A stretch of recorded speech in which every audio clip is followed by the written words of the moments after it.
What's up? What's up? Welcome back to Lift Your Monday. You know what day it is? It's the best day of the week. It is Monday, and we're going to have a great day today. I'm very excited. You guys are tuning in, listening in. I really appreciate it. I'm trying to get these words out for you. I'm losing my voice, but I'm here. I'm trying. Oh, I'm pumped up. Guys, super excited. The goals podcast went really well. Really, really well. Sorry, guys. We were short of our goal of how many listens to get the giveaway, but good news is we have another opportunity. Next week, we will be doing another opportunity for the giveaway for the workout program. All we have to do is get to 200 views. 200 views or listens. That's including YouTube, Spotify, and Apple Podcasts. 200. We're about, I think 50, about 50 short. That's it. If everybody shares, we'd be over. Everybody shares, we'd be over. I really appreciate you guys putting it out there. When you guys post on social media, man, that makes my entire week. I love it. Thank you guys so much for that. Also, the goals podcast, going back to that, I thought it went really well. I loved when you guys were sending me your goals on the Instagram sticker. I was able to post those so you guys could see everybody has goals. Everybody has different goals, but, man, everybody's got them. We all got to go through it. We're all trying to get there. We're all trying to be great. We're all trying to, do different things. You're not alone. How are we doing on them, guys? How are they going? Are you guys sticking to it? Has anybody messed up? I've already messed up. I'm not going to lie. I've already messed up. But I got right back on track, figured out what I got to do to improve on that, and I got back on track. I'm still working on them all. I did learn the alphabet and sign language. I'm pretty pumped about that. It's definitely the first step, I think, for learning ASL. If you're watching, there you go. A little ASL for you. Just said hello in sign language. I'm pretty pumped. Well, I spelled it. I don't really know. I think you just wave, but I spelled it, so that was pretty cool. I'm very excited about that, but I'm working on mine, guys. It's not going to be easy, though. Don't just give up on them. Please don't give up on them. Keep going. Keep striving to be great. Keep striving to fulfill all your goals. You will feel amazing when those are all complete. You can check it off like, yeah, I did that. I got that done.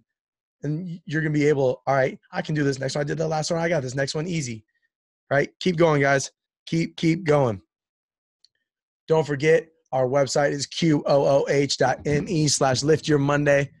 Go put anything you want on there, topics, questions, whatever. It's all anonymous.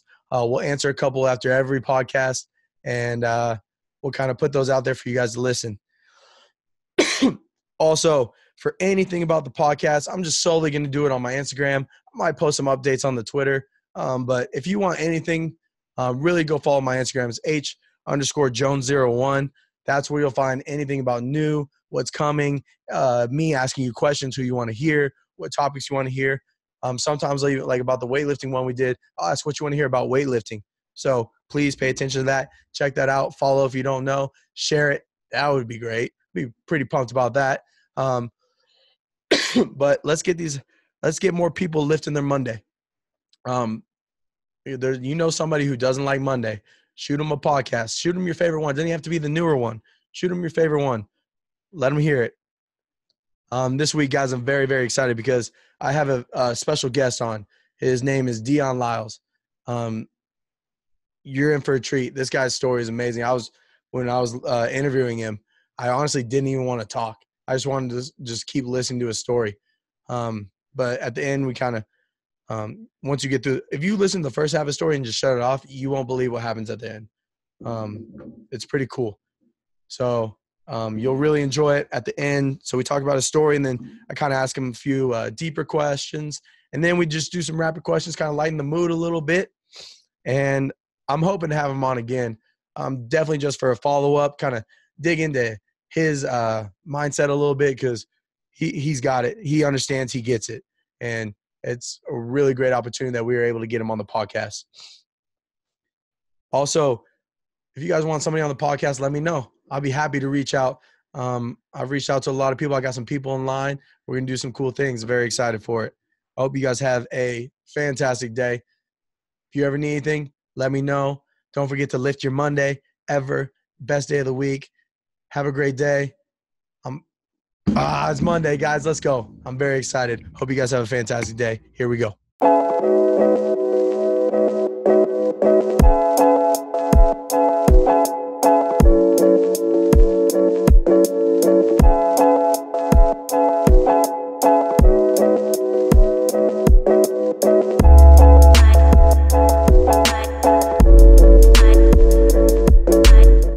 Welcome back to Lift Your Monday. Today I have a guest. His name is Deon Lyle. He is from Hastings, Nebraska, but he has an awesome story, so I'm very excited for you guys to hear it.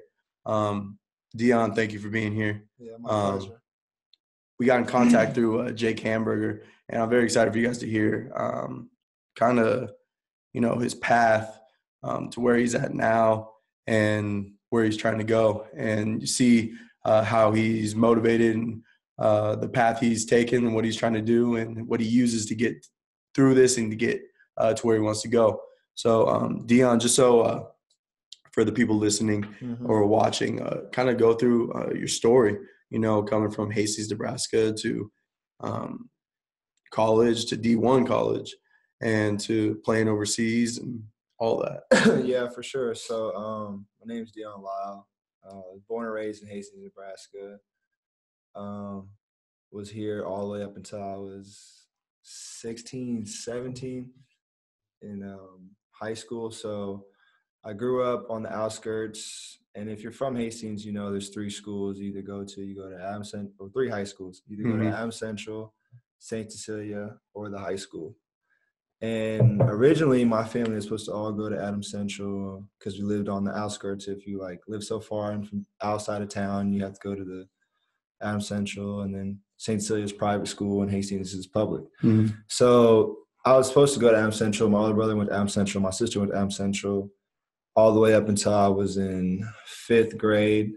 Some complications with my older brother and the way he was being treated at the school, we decided to move into town. So we moved into Hastings, which I already was very familiar with town. The YMCA, would go there after school. We only lived 15 minutes out, so we always had to go into town to get groceries, or if I ever want to hang out with my friends, I'd be in town, Yeah. So I was already really familiar with Hastings as a town, So we moved back into Hastings. We got a little nice house that we still have today on the south side. And I went to Lincoln Elementary. And I was always super shy, I wouldn't really say nothing. I was kind of known for just my smile. I wouldn't really, I just look at you. For sure, smile. yeah.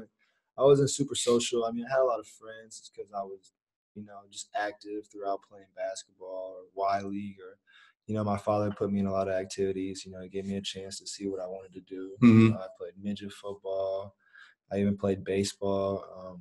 My grandfather played for the LA Dodgers, so he kind of influenced me into that aspect of the sport. But basketball was just kind of my calling. It was something that besides playing it for the sport, I could play it for relief and to cope and to just get my mind off of everything. So I knew that was going to be my calling. And then also my dad played basketball, but unfortunately he made the wrong decisions in college and goofed off. So he always, put more pressure on us to, finish college, play basketball, stay in school, stay focused, follow your dreams. Definitely. Yeah, because now he works 3 jobs and still to this day, busting his tail off every day. So he put a lot of pressure on us to just, it's okay to be an athlete and a student and not know what you want to do, but at least stick to some key concepts and just push and then put everything you have into what you want to do. It doesn't matter what you want to do, but give it your all, So moved to Hastings. And at this time, the elementary schools went up to 6th grade. And this was the first year where they flipped it. So the middle school was now 6th, 7th, and 8th instead of 7th and 8th. Okay. And they also built a brand new middle school that summer before I would have turned 6th grade. So I kind of got super lucky, and my class was the first class to be 6th grade in middle school around here, which was a huge deal at the time anyways. Especially as a sixth grader. Yeah, so I'm feeling dope. I'm like, the only bad part was no more recess. But I'm thinking like, okay, I'm in middle school now. I'm a big boy. So that happened, and middle school was a great time. I was active. I played all 3 sports, or 2, football, basketball. And I don't think I ever did track in middle school because it was kind of like a club. It wasn't a sport. So I couldn't get out of school, so I wasn't allowed to play it. But I was always a good student, always, popular with the kids, seen as a jock, as you would say, just because I was athletic. And I was cool with everybody, though.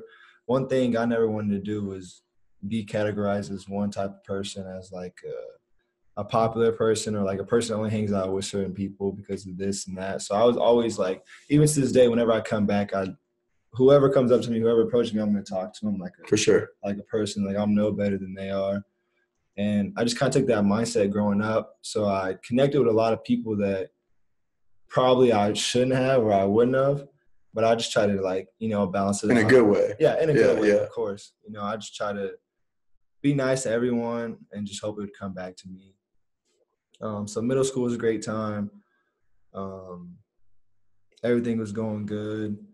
And then probably I think I was in 7th or 8th grade. The town went into a little incident where my brother went down the wrong path, and he was just being around the wrong people at this point. He was probably 24, 22, in that range, about how old I am now. And he just made the wrong decision, and now he's serving for it. Now he's incarcerated. And it was a big deal at the time what he did, because he was wanted for, what was it? I think robbery and possession of a firearm. And at this time, doesn't happen a lot in this town. Yeah. So everybody got a phone call at 2 a.m. saying, Andrew Lyle we're looking for him. He's a suspect of a robbery, And so from that day on, my whole life changed as the aspect of everybody in the community started judging me more, started looking at me as a criminal or a delinquent before they even got to know me. So it kind of put me in an unfair state. And I really just stopped socializing. I stopped smiling as much. And you can kind of see a difference in the way I was acting. Yeah. I started acting out more, started hanging out with the wrong people, started getting in trouble. So that had a big effect on me at that time. And then also my sister was a senior in high school, and I think her experience was a lot worse because all her friends just turned her back on her over something she didn't even do. And in high school, it's you think at that time you don't know any better. You don't know that everybody in high school you're probably not going to hang out with. After. So you're thinking okay, these are my best friends, and then everybody just stopped hanging out with her. She was put in an outcast category, and it was probably definitely worse for her at the time because I was young. So I kind of a lot of the young kids didn't really say much. They just kind of looked at me different. And I didn't put it together at the time. But so that kind of led me the next few years just getting in trouble, being a troublemaker. And I go to the high school my freshman year. And what high school did you go to? Hastings High. Hastings Senior High. And I'm still involved in sports, still, keeping up good grades, trying to be a productive high school kid or whatever you would say at that time. Sure. Yeah. So the 2 kids that looked up to my older brother a lot, Ty Anderson and Scepter DeWong, they were seniors at that point in time, and I was a freshman. And so that incident just happened a couple months before, and they kind of took me under their wing. And thank God they did, because I was really wild. I wasn't listening to anybody. I didn't have a role model because my brother was my role model all the way leading up until whatever happened. So they took me under their wing. And, I always loved basketball, but I never worked out. I hated to work out. I just wanted to play pickup. I didn't understand, why would you go to the gym and shoot by yourself? The whole purpose of me is to compete, and that's what drives my competitiveness and to get better, is to Yeah. play, pick up, to score on you, or to get a steal. For sure. Something like that's what drove me to play basketball. And, they kind of sat me down and told me, like, okay, you got to stop doing this. You got to stop hanging out with these people. You got to stop, you're going on the wrong path, And all they ever did was just hang out together and work out at their craft in basketball, because they had, dreams of going to college and playing on after that. So we got real close over that summer, and I worked out with them all summer. It's like the first time in my life I ever really worked on my game. Even when I was younger, my dad always wanted me to, like, do this, work on your left hand. Yeah. But I'm just like, no, they can't stop me with my right. There's no reason to, I couldn't even shoot back then. I would just get to the hole every time and throw up a floater. Or like a hop step and throw up a floater. And it was money back then. But so they kind of took me in and, just looked over me. Yeah. And at that time, I didn't really know what was going on. But because I was a freshman hanging out with seniors, everybody in my class kind of like put me in even more of an outcast category. Like, okay, you think you're better than us. You think you're too cool. Yeah, you're too, high school, so you're too cool. Everybody's got something to say. Yeah, you're going to senior parties, like, whatever. So I kind of just totally was like an outsider.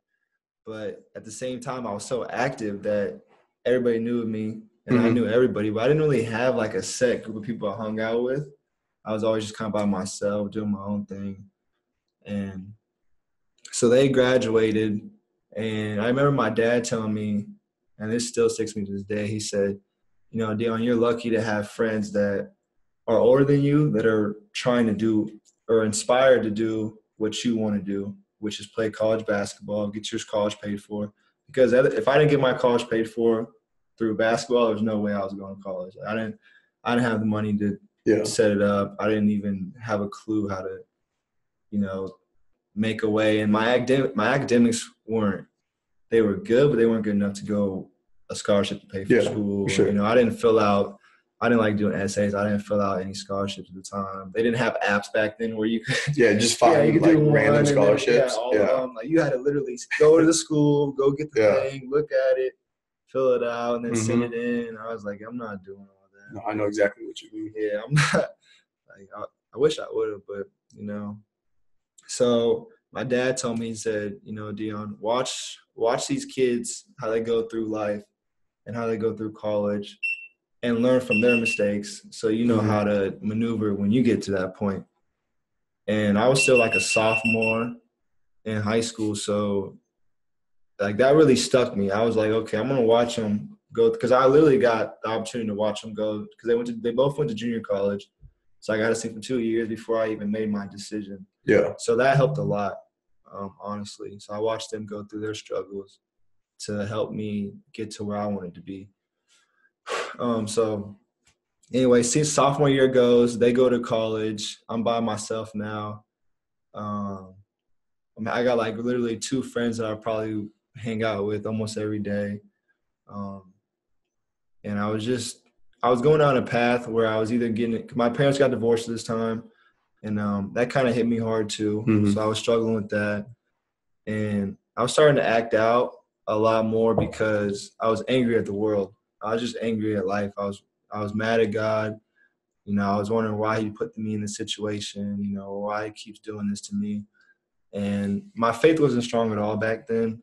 When I was younger, I went to church, and there was a big incident where like the pastor was messing with the kids. So it just like the whole church was shut down, and just kind of ruined my church experience. I didn't my mom didn't feel comfortable finding another church for us. So church wasn't really like a thing. Maybe I go with my grandparents sometimes, but it wasn't like a thing where I was going every week, So like I believed in God, but I didn't have strong faith back then. So I was just in a rut. I was just stuck wondering. And sophomore year, I got in trouble. I got kicked out of school.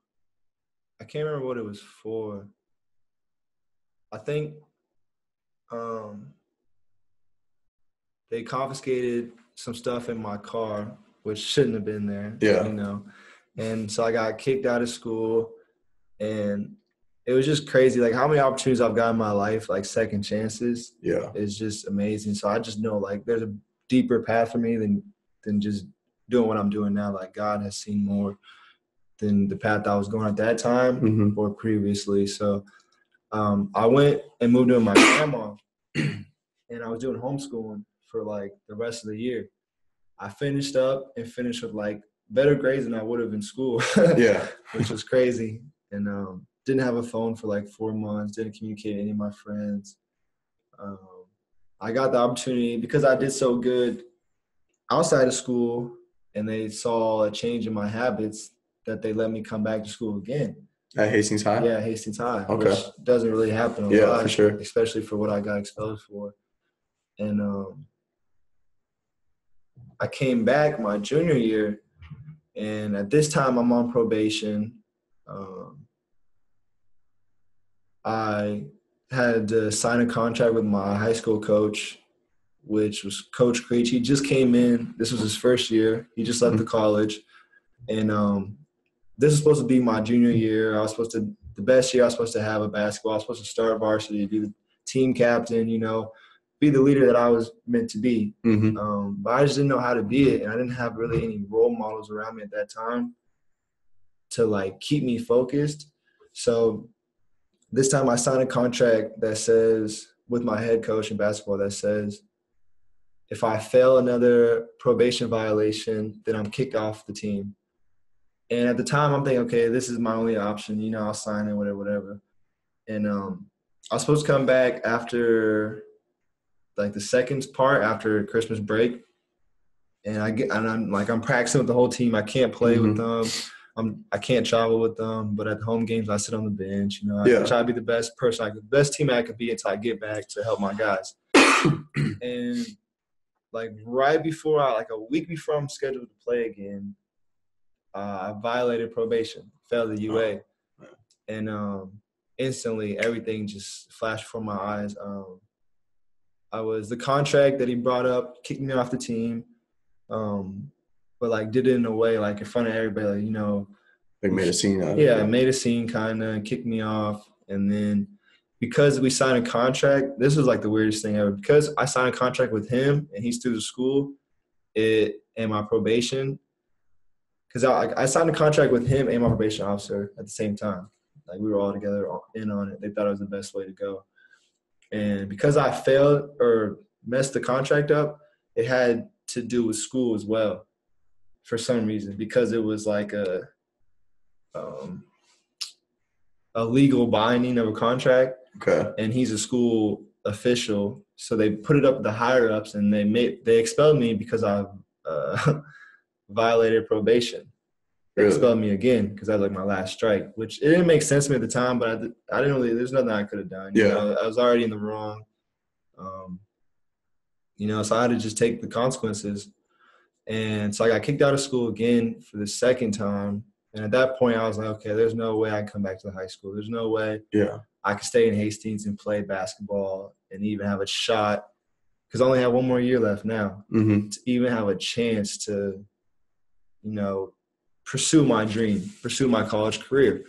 So I had to make a decision, and my probation officer, because I had, that was my last violation. I think it's like 3 violations until they send you to juvie or Boys Town or whatever. So I had 2 options. And I remember sitting in the probation room with my mom, and I was just like, like this literally can't get any worse. I really don't know what I'm going to do with my life now. I don't know how to do without basketball. Like, I didn't even know where I was going to go. I just thought I was going to end up just being like my older brother, go down that same path. Yeah. And that's kind of like what everybody wanted. That's what I felt like everybody wanted at that time. So I was just lost. I didn't really know what to do. I didn't really know who I was.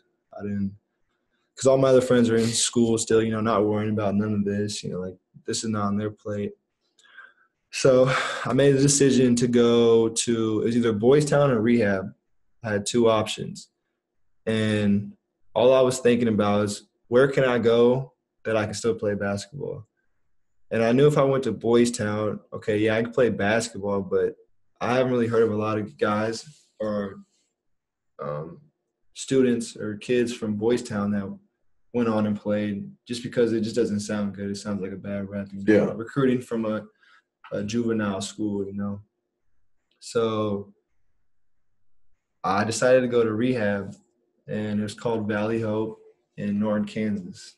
And I went to rehab I was supposed to be there for a month, and I went for I got my program done in 2 weeks. But the time I was there, I was the only minor there. I was the only one there for marijuana. Well, there was two of us, me and then this other guy who was a truck worker, and we were the only two. Everybody else, either alcoholic or crack addict or meth addict. Pills weren't really big back then, so they were just starting to come up. And I was 17 at the time. Everybody else is 25 and up. You're supposed to. It's like a little motel. Yeah. And you're supposed to have a roommate to make sure you're not doing nothing crazy. But I was the only minor, so I couldn't live with anybody else. Yeah. So I got lucky. I got my own room. That still had to have been kind of weird, just being the only minor there. Yeah, it was super weird. I was always seen as the little kid. They always come up to me and give me hugs and stuff. And I'm just I don't really know you like that. But one thing that did for sure was humble me. Yeah. And once again, how I was saying, I never really try to judge anybody or treat anybody different. At that moment, I learned that everybody's going through things. Everybody's struggling. Some people are maybe better at hiding it than others, but everybody's going through it, because a lot of the alcoholics are closet alcoholics where it gets really bad, but nobody knows until they have to go to rehab and they miss their job for, a month, and it's okay. Now I understand why. Yeah. But at that point, it just humbled me, and I just, got a lot closer to God and just realized, the path I was going was not the right path, and just praying for a second chance. And what do you know? It comes around the corner. The only other person that was in there for smoking, he would always watch me play basketball at night. Sorry. Oh, you're fine. He would always watch me play basketball at night, and, I would be out there all night just shooting until I fell asleep, got tired. And he asked his brother to come check me out because his brother was the assistant coach at the high school out there. Okay. So at first it was kind of like a joke thing, okay, come check this kid out. He's pretty good, see what we can do for him. So I'm outside shooting. He's watching me shoot. And they call me in, okay, what's your story? And I was like, I just want to play basketball. I made some wrong decisions. I know that I'm wrong for that. I'm trying to make up for it right now. I'm trying to, I lost a lot of trust in my family. I have to earn that back. And I just kind of just told my life story, straight up. And he's like, okay, that's interesting. How about you come play ball with us at the Wednesday night league? And I'm like, oh, I would love that. Because at that time, I was just shooting by myself. I hadn't had any, outside human contact besides the people that I was living with, especially nobody around my age. So I'm like, yeah, of course, I would love to come to a high school game or anything, just to get out of because we couldn't leave the rehab unless we had someone sign us off and we had a sponsor with us. But I talked to my counselor. She's like, that'd be a great idea, go get involved. And because I was the only kid there. So it's kind of I was kind of the outsider once again. For sure. Within a group of outsiders. So it was it was weird. And then I go to the first Wednesday night ball, and this is where I meet Tyus, who's my brother now. And he's 2 years younger than me, but at that time he's 15, I'm 17. So he's an 8th grader, freshman. And we're playing ball, and I'm playing with all the older guys, and I just made 6 threes in a row. And I was going crazy, and they were just joking, what if we have this kid come out and play for us? Is that possible? And they're joking.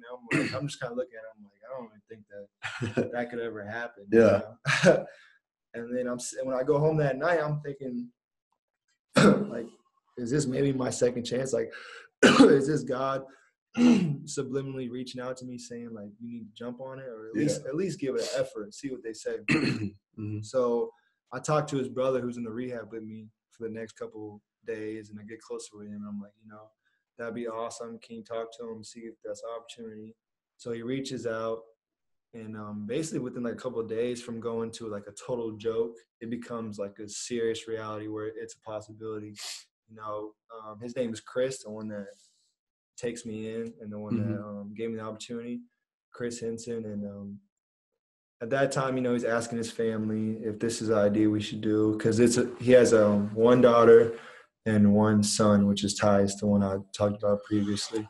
He's asking his family, is this something you should do? Like, you guys think we should take him in? And his wife is Mormon, so his kids are Mormon, and so they kind of like live their life a little different on their beliefs and whatnot. But very good people. And they actually just said, we're going to take a chance and we're going to take him in and try to help this kid out. And because obviously he's going to go down the wrong path if he doesn't. So by the grace of God, they took me in, and my mom signed over guardianship for 1 year or whatever, so I can graduate high school. The whole goal was to graduate high school, be around a good environment, and learn how to not be as dysfunctional as I'm used to. So they take me in. I lived there for the rest of my high school career. I actually get out of rehab early. I was supposed to stay a month, get out 2 weeks. And I remember my first day in Norton, Kansas, I'm walking the hallways, and it was actually on my brother's birthday, February 18th. So I'm walking the hallways, and it's like a total culture shock because it's a town of 3,000 people. And I always thought Hastings was small. Yeah. And it's 25,000. And then I realized that Hastings is actually like a decent size out here. So I go there, and I had to write the board because I wasn't eligible to play sports after transferring, because you only get one transfer, and I had that when I was younger. Yeah. In Nebraska, Kansas law or whatever. So I had to write the board, and I told my story. And, I just came back from rehab. I'm a high school kid. I'm trying to change my life around. And it was almost crazy. Instantly, they literally responded the next day and said, you're good to go. Like, we're not going to hold this against you. You're making a good decision. So I was actually able to play my junior year, the last, 3 games for Norton. Oh, that's awesome. Yeah, so, but they didn't want to, because it's such a small town, and they didn't want to, put the seniors, step on the senior shoes. So I really didn't play a lot, but just to be on the court again, it was, a great feeling. And so I got to do – and then at this small school, they put you in every sport. You have to do all 3 sports. So I go to track my junior year, and I actually go to state in high jump, and I placed 3rd. And that was probably, my first time ever competing in track besides, I think I did it my freshman year, but I wasn't really that good at it. Yeah. But I ended up jumping 6'2" or 6'4", and I get 3rd at state. It's pretty good. Yeah. Yeah. So it was kind of wild. My life really changed, and just being around that great family and just being around what they try to teach me and how to stay active and stay away from negative influences, and just they showed me a whole new life that I never would have seen without their help. So I'm very thankful and blessed for them to do that, and did good in all 3 sports. Had a great year in high school. Actually had fun. I was sober for whole high school. The rest of my high school career I was sober. I got off probation. My life was just changing. Yeah. And the only thing that kind of messed with me is I didn't have any freedom, which I shouldn't have had any freedom at all, which they're absolutely right to do that to me. And it kind of sat me down and made me learn how to be more involved into family and open up about what's going on and just talk about it rather than hold it in and let it build up until it ends up being something negative. So I had a 9 o'clock curfew. I couldn't even have a girlfriend for the first 2 months, and then they lightened up on that. Of course, I had to keep telling them I can't be out here by myself. Not talk to anyone. So they lightened up on that, and we just had a great time. They took me to Utah, which is where their daughter went to school, BYU, and I got to see that for spring break, which was awesome. And they were just very, welcoming and just super nice to me, and just treated me like I was one of theirs, and that just made me feel like I had the most respect for them. And and so senior year comes in basketball, and this will be my year once again. So I don't really have time to work out all off season because I was playing football and track, and every time season comes around, you literally focus on just that sport. It's hard to go to practice in football and then go wake up in the mornings and lift and then try to also go work out in basketball. You know, it gets pretty hard. So I didn't really like practice as much as I wanted to coming into the season, but I felt good enough. And it was a 3A school, so it's kind of pretty small. I had a good year. You know, I like got some state notoriety for my talents. I was averaging 30 for a little bit, and I got boxed in one after like the first 3 games, rest of the season. Started to figure it out. Yeah, they figured it out pretty quick. So like I ended up with like 24, 8, and 3, probably something like that, or 4. I'm not sure on it, but I had a good year, good enough year to receive a scholarship. I still didn't have any D1 schools. That was always my dream to go D1. Didn't have any D1 schools.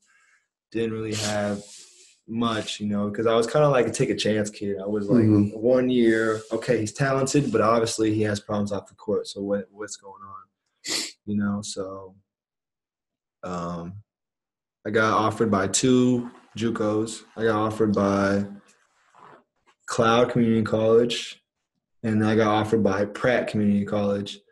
And this time I'm trying to like figure out what I want to do because I knew I was gonna have to go to JUCO. I was gonna have to go at least a year or 2 and try to work my way up just because how far I dug myself in the hole. So I knew that's what I had to do. And I visited both schools, and off the visits I was thinking Pratt for sure because it was nicer facilities, you know. It was a little bit bigger, and then Cloud is like they're both in Kansas. Yeah, they're both in the Jayhawk conference. Okay, and which is like it's like the top 3 best JUCO conferences in America. There's like the Jayhawk. There's one in Texas. There's one in Florida that are like top tier, and I think there's one in Iowa too. That's pretty good. But I knew that if I got in the Jayhawk conference, I could have an opportunity to go Division I because a lot of players previously have done that, the same path, same route. So I was thinking I was going to go to Pratt just because it looked nicer, and I thought that would, you know, suit me better. But because when I went to the Cloud visit, Chad Eschbach would be the coach at the time, and he told me straight up, he's like, you know, there's nothing special about junior college. You're going to come here, you're going to work every day, you're going to go to school, you're going to stay out of trouble, and that's about it. But if basketball is what you want to do and you want to get to the next level, this is where you need to be because you're going to stay out of trouble. I'm not going to let you F around. I'm not going to let you do nothing stupid. But he's like, but we don't have a lot of perks. And he just told me straight up. He kept it real with me, and that always stuck with me. So I ended up making that decision to go to Cloud County because I knew, like, regardless of what I did, he was going to keep it real with me, which is going to help me grow as a person and trust him. Yeah, and trust him and get closer to my dreams of going D1 and playing basketball, and, you know. So we had a rough start my freshman year because I just from going to having like a lot of freedom to having no freedom and then having ultimate freedom, I just was acting out. I just was wilding again, and he had to sit me down a lot. We had a lot of talks. He's like, you know, you need to figure out who you are. You need to figure out what you want to do in this life. You know, you can't just mess around and do whatever you want to do. There's going to be consequences, and you know. And we had a lot of great talks, and I'm, you know, thankful for him as well. He was a big influence in my life. And freshman year, didn't really play a lot. I was good enough, but off the court, you know, I was late to practice. I wasn't doing the right things to be a good leader. And thank God he didn't play me, because if he would have played me, I never would have seen that. That's what it was. Yeah, I never would have changed because I was talented enough. I would have had a good year. But he sat me the whole year and made me watch. He's like, I'm not going to play you until you stop screwing around, get to class on time, stop missing class, stop sleeping in class. Like, just little things. And at the time, I was so mad at him because I'm like. Was there a point where you thought about transfer? Yeah, there was a point where I was about to just go back to the crib and go somewhere else. Or, like, I was actually, I'm done with this coach. But just because he always sat me down and talked to me, I just knew that if I gave up, then I'm giving up everything. And one thing my dad always taught me, he said, never give up. No matter, even if it's bad at the time, just stick it through. It's going to get better. So I stuck it through. I hated it there my first year. Partying a lot, just doing all the things I probably shouldn't have been doing. And he sat me down after season. And so I didn't play all season. I maybe get in for like a minute or two, if that, probably not even playing much. And then my like the last 3 games, I started playing because I started like turning around. I started like, showing up early to practice, staying late, going to class, talking to my teachers, get my grades up. It started to click. And we started having better conversations. I started just sticking to who I am and not trying to impress anybody else and not try to act like – because a lot of times growing up, I would act like the people around me to fit in because I always felt like an outsider. So I felt like I always needed to fit in somehow. So I had to get out of that mindset and just, boggle in. This is what I want to do. I'm going to put in the sacrifice. I'm going to put in the hours, and I'm going to see where it gets me. So the last game of the season, it's the conference game to see where if we go to the playoffs or not. We didn't have a good year. We struggled all year. So I think we were either last ranked. So we played the top team, number 1 team in the conference. And it was Pratt at the time. Of course. Yeah. And so I ended up playing that game quite a bit. And I ended up having 25. And that was one of my breakout games. I had like 8 threes, like 8 for 9. And I just played probably the best games of my life up to that point. And I remember my coach telling me after that game, he's like, you have a future in this, son. Like if you can get everything else figured out, you can seriously like play this game and make good money off of it. And like, that's always what I wanted to hear from any of my coaches. So like at that moment, I just was like, okay, I got to turn my life around. I got to stop BS and whatnot. And so we go to the playoff game. I end up having 18, but we lose by like 6 or 7. So season's done. And I'm thinking I'm going to come back. I had a good game. I'm going to come back. Obviously, he sees what I can do now. In my head, that's what I'm thinking. But in his head, he already knew what I could have done all along. He just knew I had to figure it out. Because if he wouldn't do any justice to me if he just let me hoop and not make me a better man. So he sat me down. He's like, honestly, I don't want you to come back. And, like, at my time, I'm just like, what? Like, I just had the best 2 games of my life. Like, you don't want me to come back? He's like, no, honestly. He's like, he's like, I don't like how you act in front of people. I don't like how you always want to be the center of attention. I don't like how you do stuff. And I'm just like, are you serious? Like, I just know what to say, but I needed to hear that because at that point I was starting to act out again. I was starting to, feel myself too much. And he's like, okay, this is what I want you to do. I want you to sit down and I want you to take your time and figure out who you are and come to me in a couple of weeks and tell me who you are. And if I believe you and I feel like you're genuine and I feel like you changed, then I'll have you stay. And so, like, the next few weeks, I'm just going to the dorm trying to figure out, what am I going to do in my life? Who am I?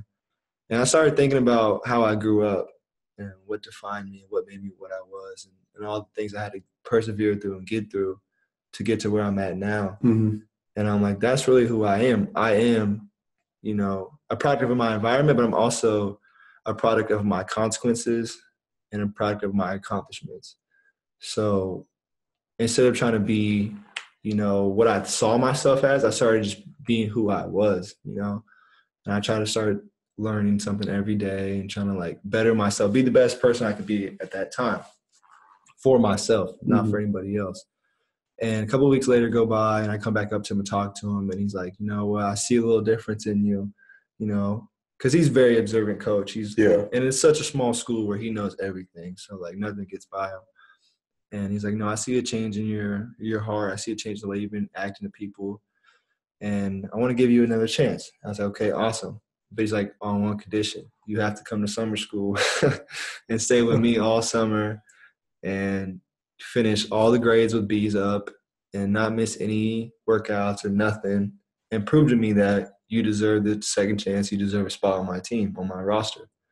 And I'm like, okay, no big deal. Of course, I'll stay here. I don't really do anything. I'm going to go home anyways, So I'll stay here, and I stuck it through, and I boggled down. And me and my best friend, Amani Santos, who plays at Jacksonville University now, we both stayed that summer.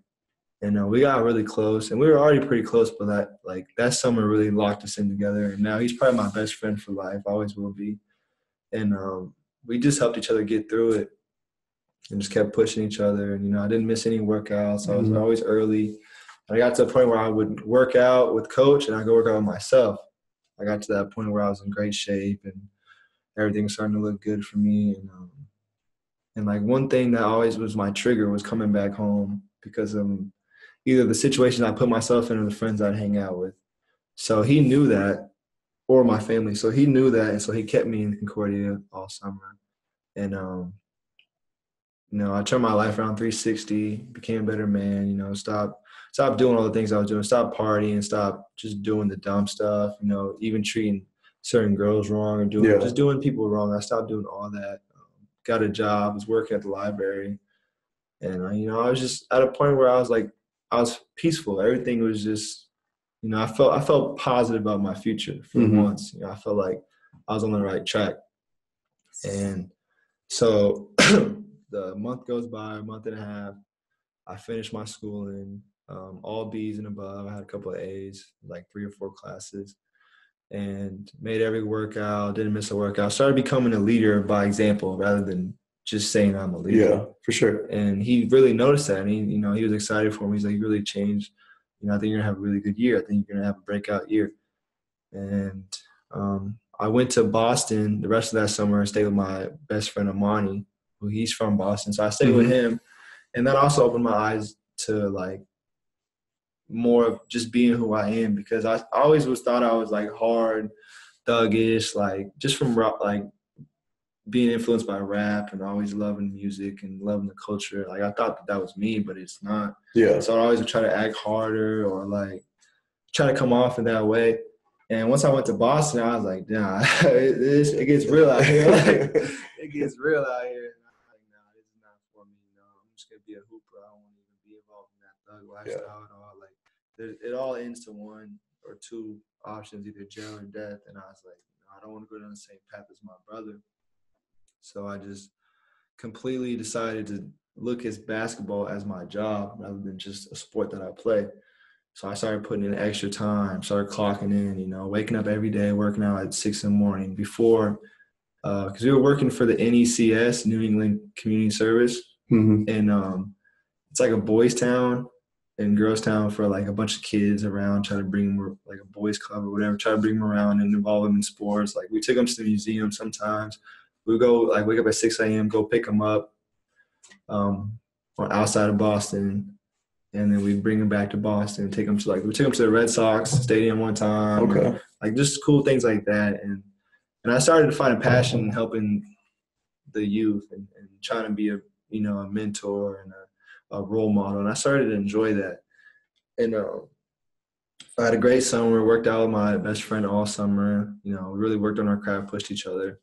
So when it comes time to my sophomore year, we each have a breakout season. We each, you know, received multiple D1 offers. Like, everything that we always dreamed of, you know, came into play just because, you know, we really manned up and just did what we had to do. And that's all we would do. We wouldn't do anything else. You know, we stopped going out. It would just be me and him, and we just held each other accountable.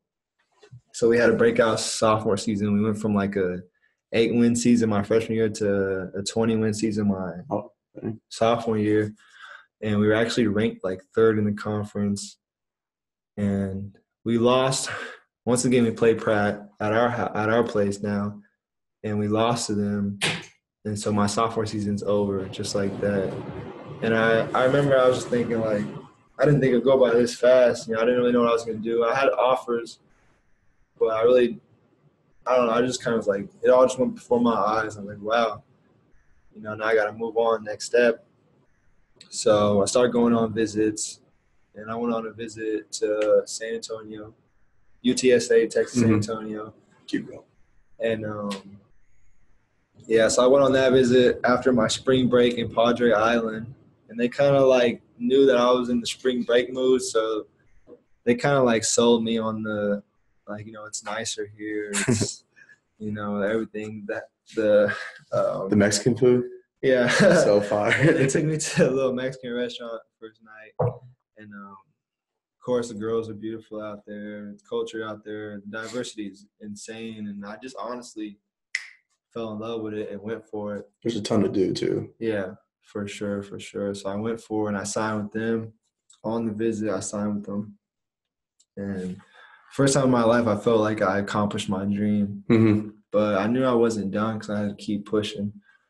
So, I finished my schooling, got my associates at Cloud County Community College, and then packed up my stuff, said farewells, and, went to my next destination, Texas San Antonio. And I actually went there early in the summer because I wanted to get a head start. I wanted to, get closer to staff and get to meet everybody on board and just kind of feel out vibes and see what it is. So I'm in San Antonio all summer. I have my own apartment. I'm working out, probably like in the best shape of my life. I'm getting up at 6 every morning because it's so much nicer, and you just feel a lot more productive. You have your whole day. Yeah, you have literally a full day, and it's like 70. It never goes under 70, 60. So it might rain for like 2 seconds and stop. Only snowed once my whole time being there, and it was like enough to not even go over the microphone. Must be nice. Yeah. So I just was, I was on my grind, and I was dedicated to, making things happen. And my coach was kind of like promised me the starting spot. This is what we're looking for. And when I got there and we started playing, I wasn't really making shots like that in practice. And I wasn't really producing like I should have been. So when season came around, I wasn't starting like I should have been. I was like ninth man. So I had to work my way up, and that kind of hit me hard. So I was like, okay, you kind of promised me that I would play, and then now either because of what I've done or you guys think of me differently, I'm not. So now I got to dig myself out of a hole again, and I'm just thinking like, wow, like once again, here we go, But, I'm ready for it. Like I've done it my whole life. So started putting in extra time. Because for a while when I first got there, I was going out a lot. It was a different experience. I didn't. Being able to like go out every night was crazy to me, where it's like there's always something going on. And I kind of got stuck in that life for a little bit and got distracted from sports. And that's probably the reason why I wasn't where I should have been on my team or a leader per se. But I caught it midway through season. I was like, okay, I got to stop doing that. And I started investing more time into my sport and into my craft and into my team and what I wanted to be. And so eventually I just kept earning more minutes. For a while I was shooting like 70% from three, like 60 from – it was just crazy because I would get in and I'd make like 2 shots to come out. So I ended up shooting like 4 for 5 every game. So like it got to a point where they had to start playing because the percentages were crazy. It was like it makes no sense why this guy's he missed like 3 shots in the last 2 weeks.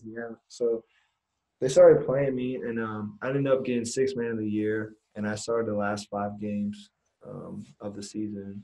And, I had a great season, had a great year. I broke the 3-point record with 96. And I also broke in 1 year? Yeah, in 1 year. And I also broke it with a single season record. I also broke the record at Cloud County. I think I still hold it to this day. It's like 100 and so. But I broke that record too, so I was kind of known for breaking 3-point records. So I had a good year. Everything was cool. I thought I was coming back, and then like probably a couple months before I finished my school, and me and my coach were talking, and we just weren't really seeing eye to eye. I was kind of talking to him like why I didn't play, and talking about the year, and I was holding a lot of things in that I should probably communicate him about. And I just kind of like told him everything I was feeling at the end of the year. I don't know if it hurt me or helped me more, but after getting that off my chest, I felt better. And I think he started feeling like, okay, maybe he was holding this in. Like he felt some type of way the whole time. And so we just didn't really see eye to eye. And I decided to, move on. And I was going to go transfer to another school. I had a couple offers, a couple mid-major offers, South Dakota State, Nicholls State. And I was thinking about going to South Dakota State. And this was literally like last summer. And I get a phone call, or no, I get actually Instagram. I get a DM, and it was a guy that made my highlight tape that I was putting out to all the coaches, and I was reaching out to every coach, trying to pick up something. And he reaches out to me. He's like, "Hey, we're doing this JBA. I don't know if you heard about it. It's LeVar Ball's inaugural league. You know, you're gonna be a part of history. We're gonna start this up in the summer. It could be your debut in pro. You know, you can have a lot of opportunities from that. You know, we'll fly you out to California as soon as you agree with it. You'll get like money, you get all your food paid for, your living paid for. You know, we'll give you a check.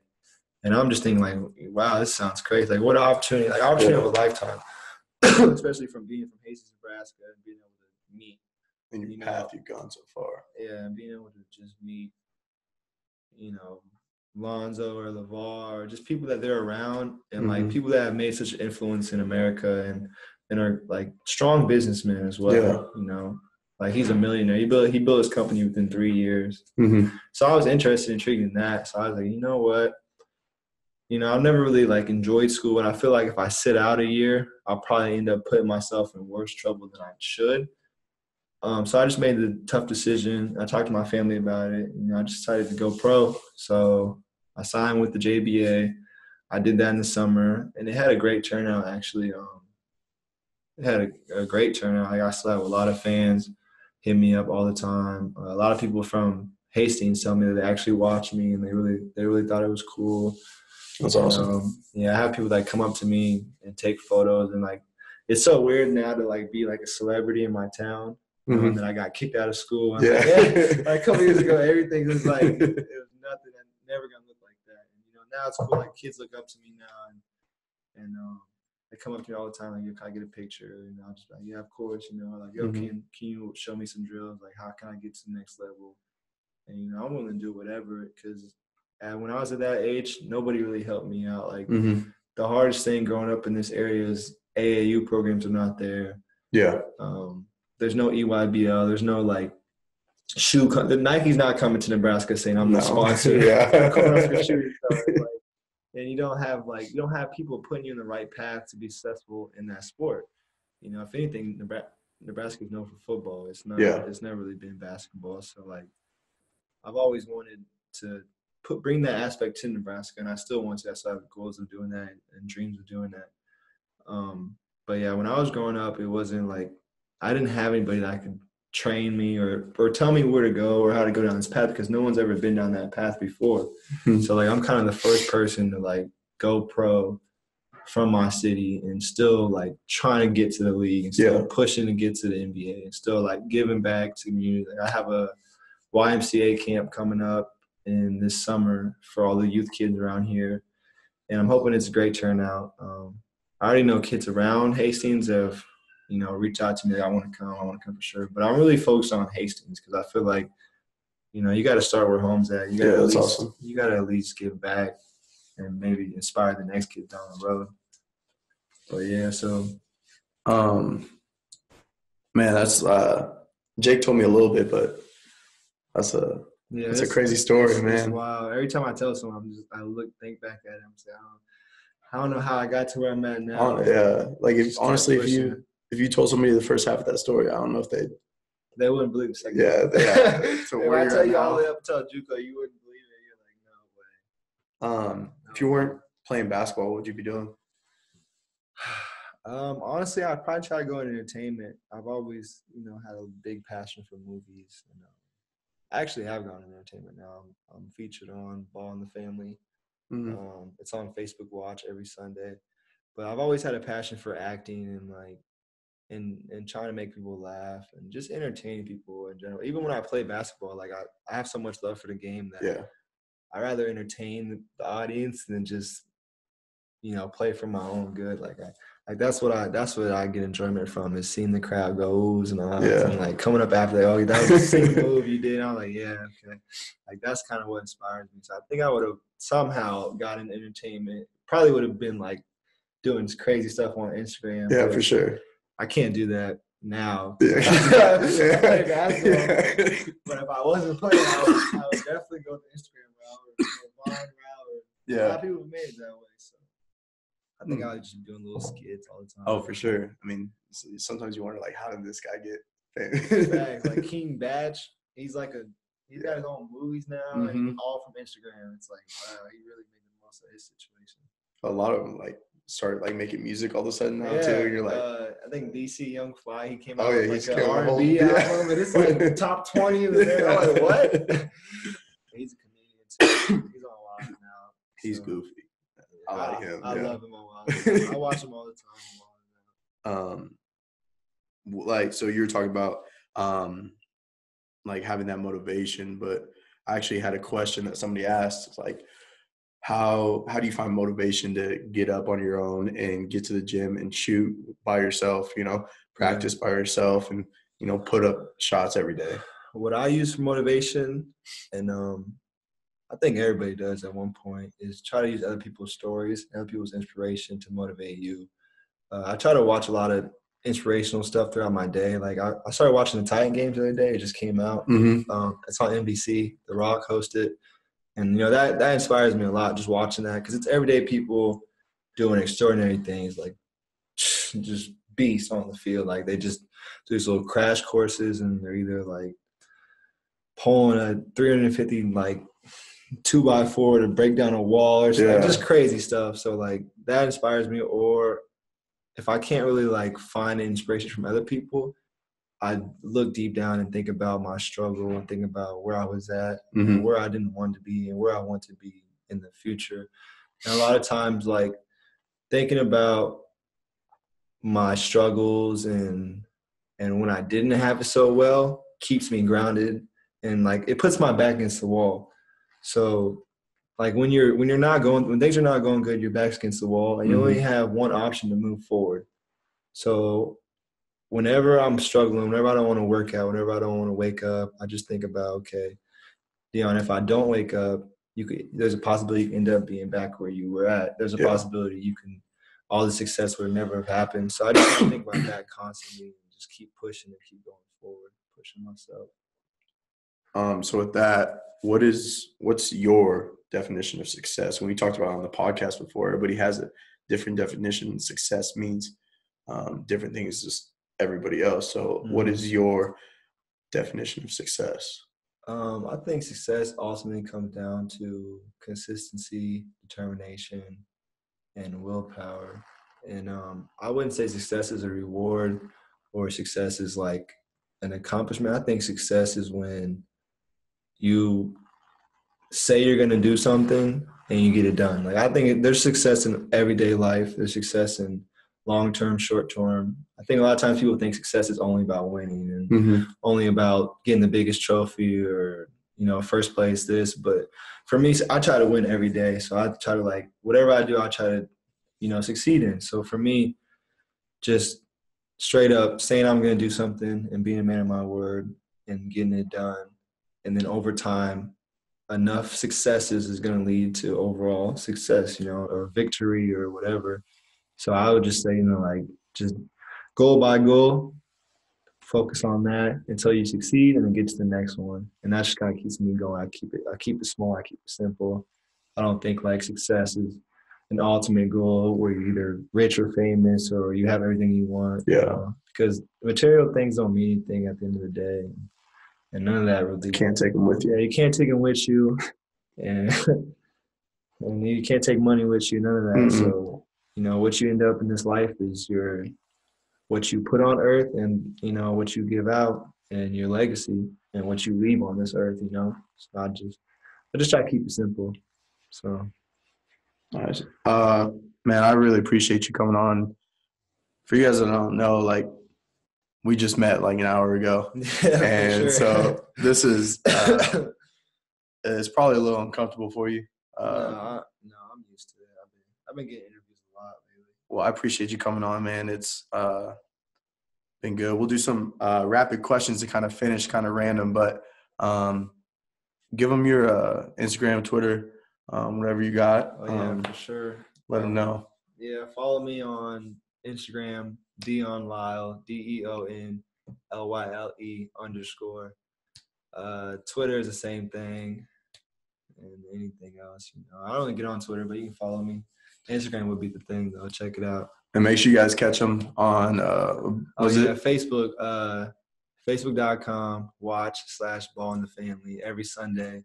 Last Sunday was we went to Russia, and we got to see the where Putin works at, was Vladimir Putin, he's the president, and we got to see like the cool little mosque, and everything just looks very nice and neat out there. And, they talks about our JBA world tour that we were on.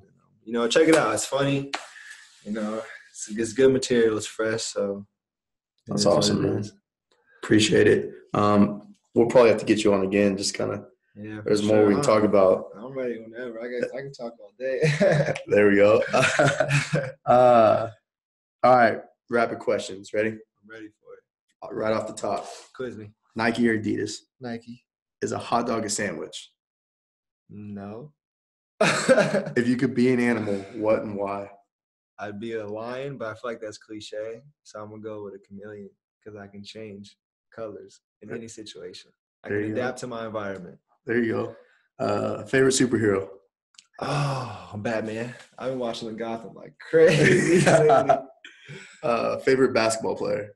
Carmelo Anthony. For sure. Like that. Biggest pet peeve? Lying for no reason.